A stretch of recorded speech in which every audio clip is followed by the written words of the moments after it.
Hello students, how are you? Welcome to the beautiful channel Padhai Ka Kavach and the online classes organized by the Noblehood School. As you know students, in a part 1 of the UNIT-9, 9th standard Ncert science, we have discussed about the force and laws of motion.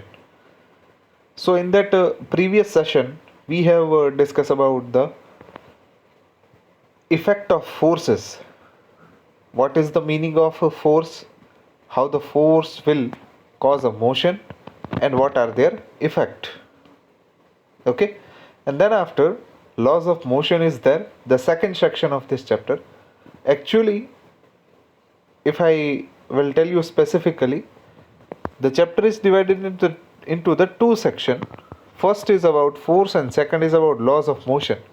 So in previous session we have discussed about the forces, and in today's session, in today's lecture, I will all continue the topic force, but today we will discuss about the types of forces.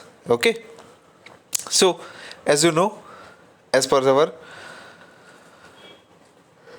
syllabus, this chapter is important for your examination. Now let us try to understand about the types of forces. As you are watching on your screen, there are two major type of forces: balanced force and the unbalanced force. Student, in standard 8, there is a one chapter was also there.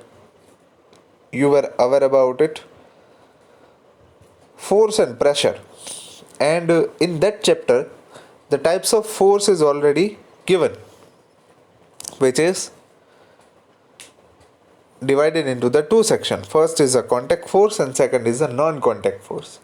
In a contact force, there is only one force is present, which is a muscular force. Okay, so these are the type of forces, and the second most important type of force are the non-contact force, in which there are total three types of force. Suppose types of forces. First classification: contact force, and second is non-contact force. Just a second, sorry. And in a non-contact force, there are three major forces which we already studied in standard 8. First is a magnetic force, second one is a gravitational force,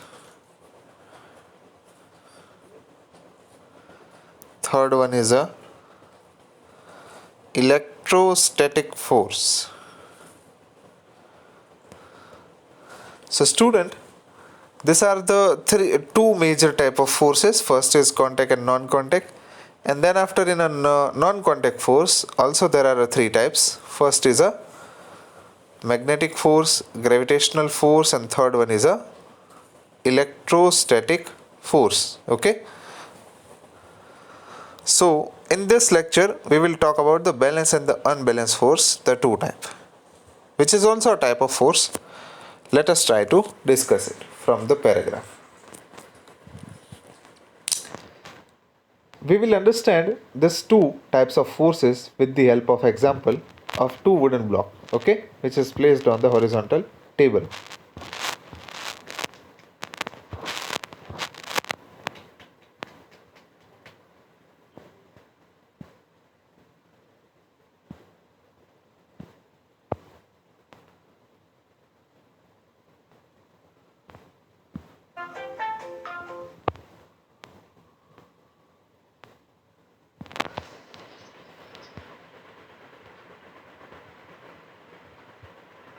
Figure shows a wooden block on a horizontal table. Here it is.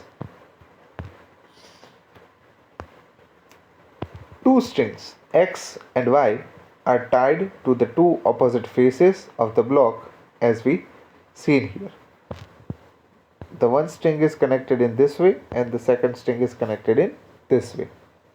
The block begins to move to the right. If we apply a force by pulling the string X, so what we are actually doing, we only pulling the X string and the block begins to move to the right. Okay. Similarly, if we pull the string Y in this direction, the block moves to the left. But if the block is pulled from both the sides with equal forces, the block will not move. This condition is also there. First we will assume that the force will cause the motion. मतलब force की वजह से कोई भी object rest में से motion में आ सकता है और मोशन में से रेस्ट में आ सकता है. ठीक है. तो पहले दो केसेस में ऐसा हो सकता था कि एक्स डायरेक्शन में अगर हम स्ट्रिंग को खींच ले तो ऑब्जेक्ट उस डायरेक्शन में मूव होगा और अगर वाई डायरेक्शन में खींच ले तो उस डायरेक्शन में मूव होगा. So ultimately the object is moving under the action of force. But what will happen if we stretch the both side from x and y with the equal force? So if we apply the equal force, the block will not move. Okay. So such forces are called the balanced forces. This is the simple definition. The type of forces which do not change the state of rest or motion of an object. This is called as the balanced force. Now let us consider a situation in which two opposite forces at different magnitude pull the block. In this case, the block would begin to move in the direction of greater force. Actually,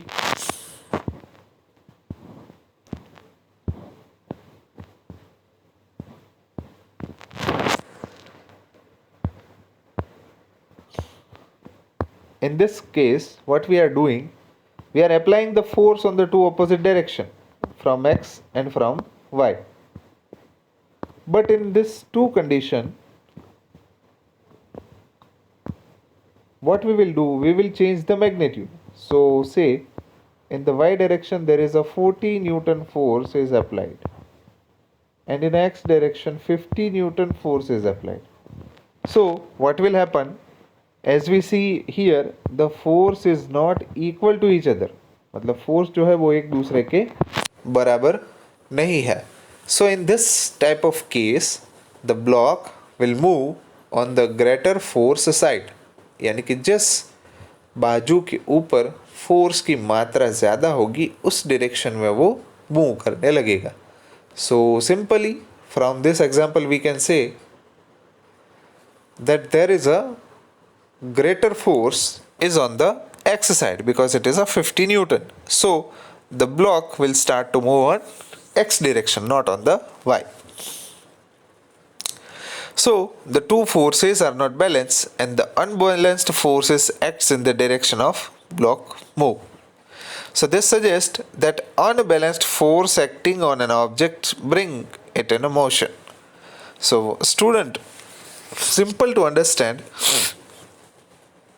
if we apply the equal amount of force on the two opposite direction, then the block will not move. But if we apply a different direction, opposite direction force and with different magnitude, then we called that the unbalanced force will cause the motion on the greater force direction. So for the cause of motion we require unbalanced force. It is also a relatable example. Okay.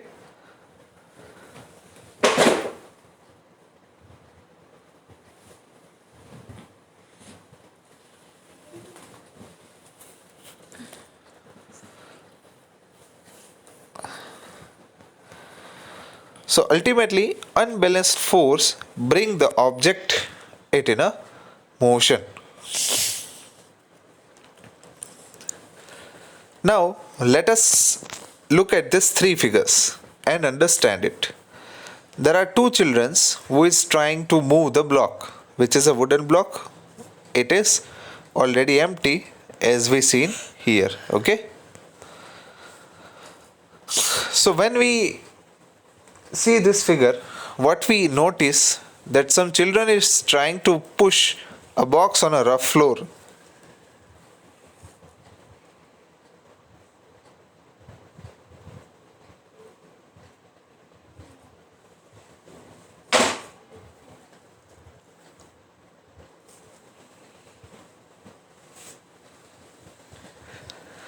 So if they push the box with a small force, the box does not move because of friction acting in a direction opposite to the push. Yes, this word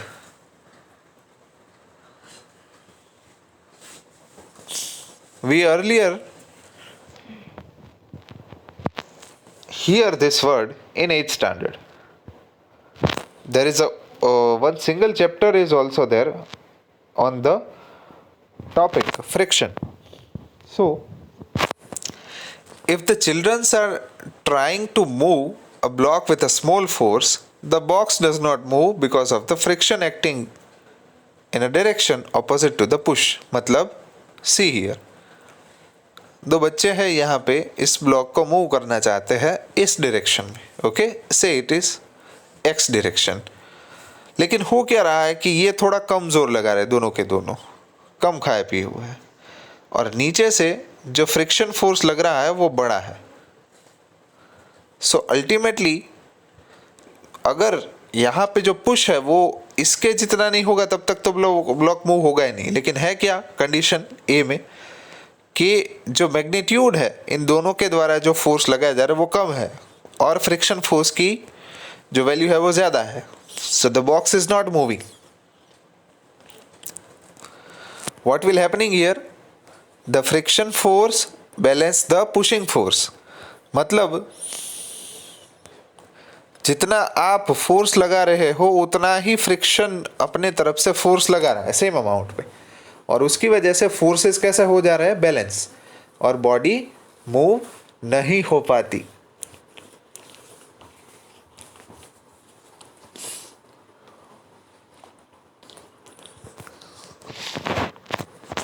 now going ahead,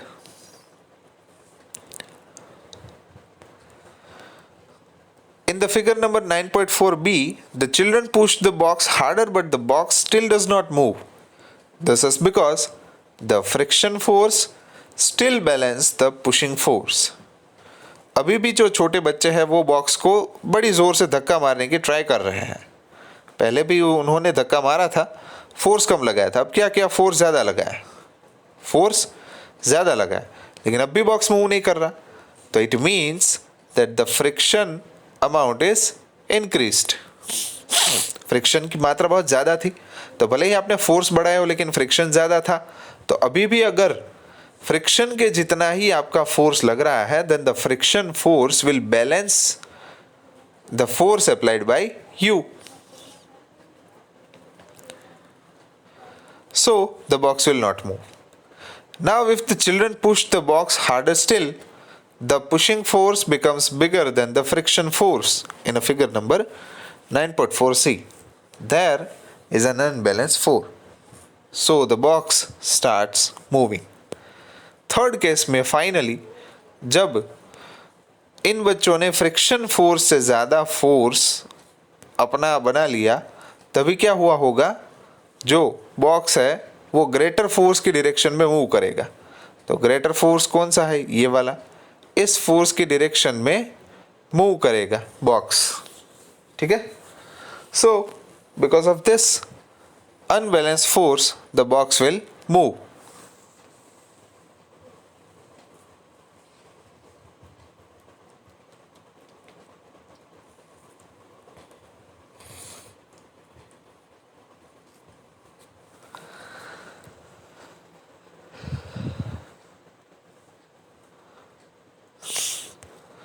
So, do you see student, the force, especially the friction force, changes its magnitude.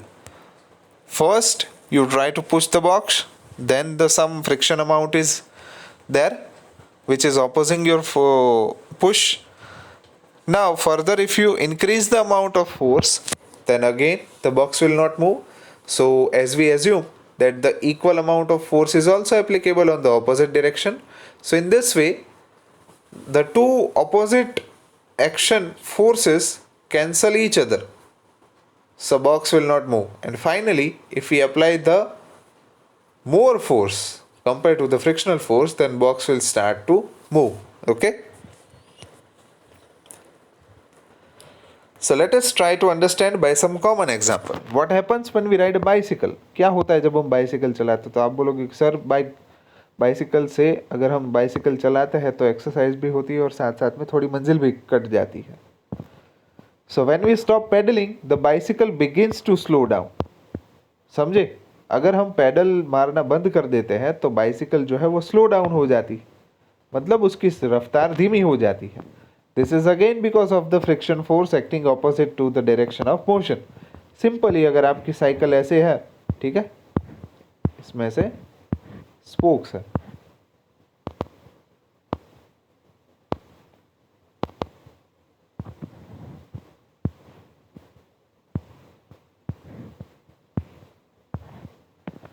और bicycle का tyre ऐसे move कर रहा है. Okay, तो इस तरफ वो धक्का मारेगा तो फ्रिक्शन फोर्स इस तरफ धक्का मारेगा. So because of this friction force which is acting opposite to the direction of motion, the bicycle begins to slow down. So in order to keep the bicycle moving, we have to start pedaling again. इसलिए हमें pedal मारते रहना चाहिए. It thus appears that an object maintains its motion under the continuous application of an unbalanced force. मतलब क्या कहना चाह रहे हैं यहाँ पे कि एक ऐसा ऑब्जेक्ट है कि जो अपनी मोशन बनाए रखता है जब तक उसके ऊपर अनबैलेंस फोर्स लगता रहे. However, it is quite incorrect. An object moves with a uniform velocity when the forces acting on the object are balanced and there is a no net external force on it. So हमने ऐसा पढ़ा था कि अगर object जो है वो motion में है तो मोशन में रहेगा और रेस्ट में है तो रेस्ट में रहेगा. So if we want to disturb this two condition, we need to apply force. So when the uniform motion takes place by some object, then there is a no external force is present.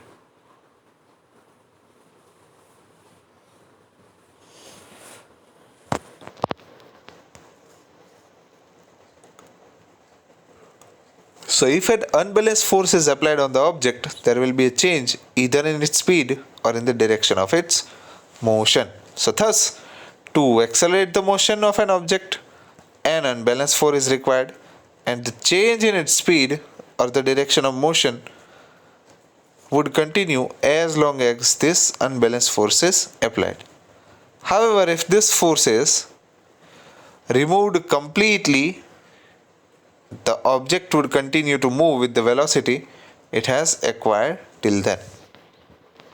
यानी कि जो object की motion है वो move करना तभी तक चालू रहेगी जब तक उसके पास वेलोसिटी है. So this is all about the balanced and the unbalanced forces.